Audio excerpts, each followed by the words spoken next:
the book of Genesis, chapter 30. Then we'll go to chapter 31, verses 1 through 16. When Rachel saw that she wasn't having any children for Jacob, she became jealous of her sister. She pleaded with Jacob, "Give me children or I'll die." Then Jacob became furious with Rachel. "Am I God?" he asked.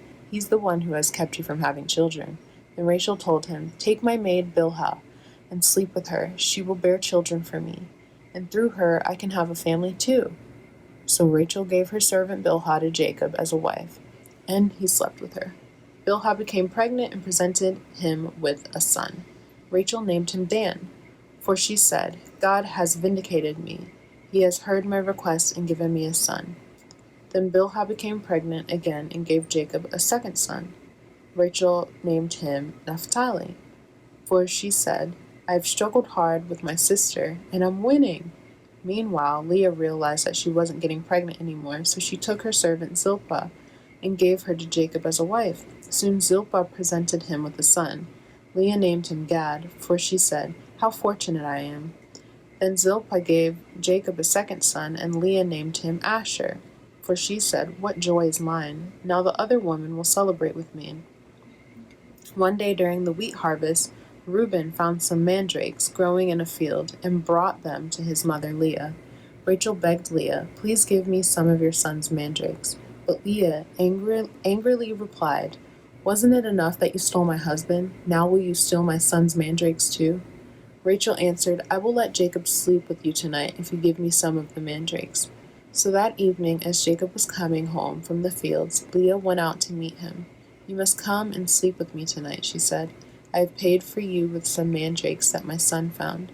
So that night he slept with Leah, and God answered Leah's prayers. She became pregnant again and gave birth to a fifth son for Jacob. She named him Issachar, for she said, "God has rewarded me for giving my servant to my husband as a wife." Then Leah became pregnant again and gave birth to a sixth son for Jacob. She named him Zebulun, for she said, "God has given me a good reward. Now my husband will treat me with respect, for I have given him 6 sons." Later she gave birth to a daughter and named her Dinah.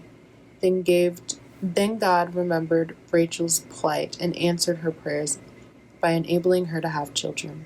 She became pregnant and gave birth to a son. "God has removed my disgrace," she said, and she named him Joseph, for she said, "May the Lord add yet another son to my family." Soon after Rachel had given birth to Joseph, Jacob said to Laban, "Please release me so I can go home to my own country. Let me take my wives and children, for I have earned them by serving you, and let me be on my way. You certainly know how hard I have worked for you." "Please listen to me," Laban replied. "I have become wealthy, for the Lord has blessed me because of you. Tell me how much I owe you. Whatever it is, I'll pay it." Jacob replied, "You know how hard I've worked for you, and how your flocks and herds have grown under my care.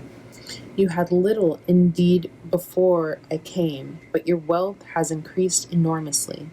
The Lord has blessed you through everything I've done, but now what about me? When can I start providing for my own family?" "What wages do you want?" Laban asked again. Jacob replied, "Don't give me anything. Just do this one thing, and I'll continue to tend and watch over your flocks. Let me inspect your flocks today and remove all the sheep and goats that are speckled or spotted, along with all the black sheep. Give these to me as my wages. In the future, when you check on the animals you have given me as my wages, you'll see that I have been honest. If you find in my flock any goats with speckles or spots, or any sheep that are not black, you will know that I have stolen them from you." "All right," Laban replied. "It will be as you say." But that very day Laban went out and removed the male goats that were streaked and spotted, all the female goats that were speckled and spotted or white patches, and all the black sheep. He placed them in the care of his own sons, who took them a 3 days' journey from where Jacob was. Meanwhile, Jacob stayed and cared for the rest of Laban's flock. Then Jacob took some fresh branches from poplar, almond, and plane trees and peeled off strips of bark, making white streaks on them. Then he placed these peeled branches in the watering troughs where the flocks came to drink, for that was where they mated. And when they made it in front of the white streaked branches, they gave birth to young that were streaked, speckled, and spotted. Jacob separated those lambs from Laban's flock, and at mating time he turned the flock to face Laban's animals that were streaked or black. This is how he built his own flock instead of increasing Laban's. Whenever the stronger females were ready to mate, Jacob would place the peeled branches in the watering troughs in front of them. Then they would mate in front of the branches, but he didn't do this with the weaker ones, so the weaker lambs belonged to Laban, and the stronger ones were Jacob's. As a result, Jacob became very wealthy, with large flocks of sheep and goats, female and male servants, and many camels and donkeys. Chapter 31, verses 1 through 16. But Jacob soon learned that Laban's sons were grumbling about him. Jacob has robbed our father of everything, they said. He has gained all his wealth at our father's expense, and Jacob began to notice a change in Laban's attitude toward him. Then Lord said to Jacob, "Return to the land of your father and grandfather, to your relatives there, and I will be with you." So Jacob called Rachel and Leah out of the field where he was watching his flock. He said to them, "I have noticed that your father's attitude toward me has changed, but the God of my father has been with me. You know how hard I have worked for your father, but he has cheated me, changing my wages 10 times. But God has not allowed him to do me any harm. For if he said, 'The speckled animals will be your wages,' the whole flock began to produce speckled young. And when he changed his mind and said, 'The striped animals will be your wages,' I think I kept saying stripped, but it's striped.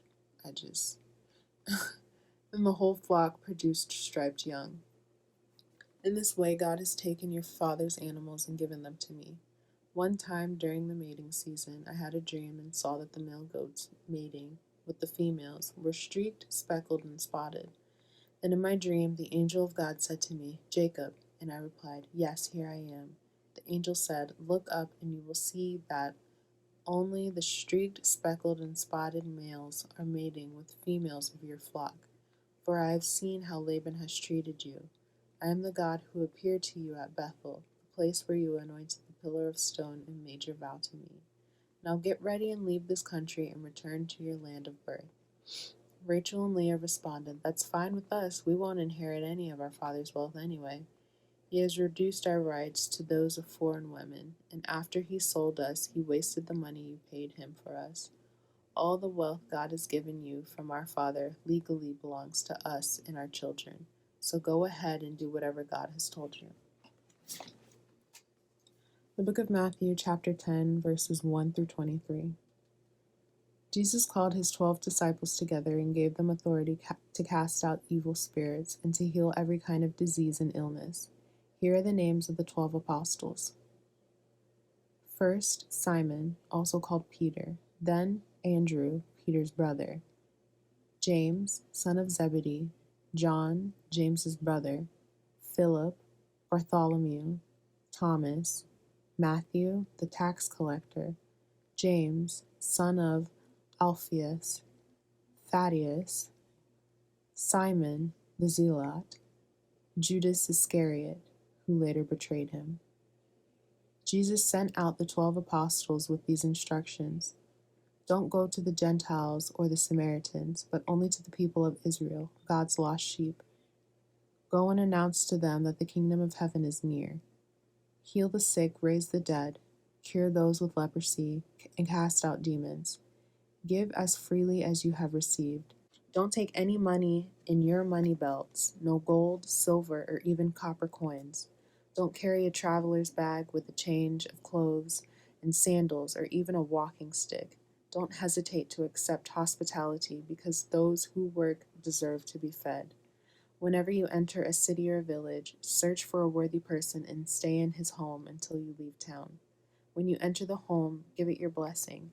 If it turns out to be a worthy home, let your blessing stand. If it is not, take back the blessing. If any household or town refuses to welcome you or listen to your message, shake its dust from your feet as you leave. I tell you the truth, the wicked cities of Sodom and Gomorrah will be better off than such a town on the judgment day." Look, I am sending you out as sheep among wolves, so be shrewd as snakes and harmless as doves. But be aware, for you will be handed over to the courts and will be flogged with whips in the synagogues. You will stand trial before governors and kings because you are my followers. But this will be your opportunity to tell the rulers and other unbelievers about me. When you are arrested, don't worry about how to respond or what to say. God will give you the right words at the right time.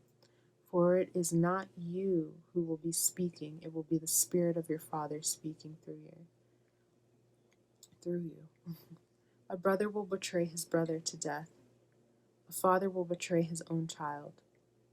And children will rebel against their parents and cause them to be killed.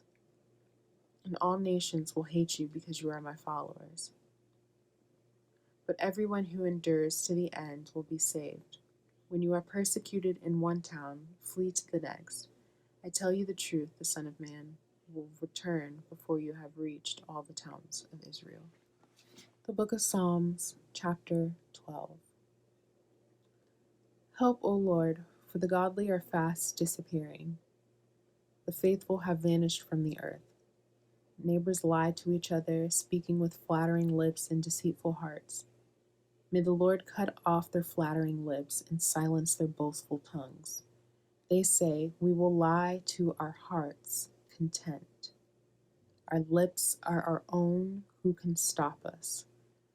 The Lord replies, I have seen violence done to the helpless, and I have heard the groans of the poor. Now I will rise up to rescue them, as they have longed for me to do. The Lord's promises are pure, like silver refined in furnace, purified 7 times over. Therefore, Lord, we know you will protect the oppressed, preserving them forever from this lying generation, even though the wicked strut about and evil is praised throughout the land. Proverbs, the book of Proverbs, chapter 3, verses 13 through 15. Joyful is the person who finds wisdom, the one who gains understanding, for wisdom is more profitable than silver, and her wages are better than gold. Wisdom is more precious than rubies. Nothing you desire can compare with her.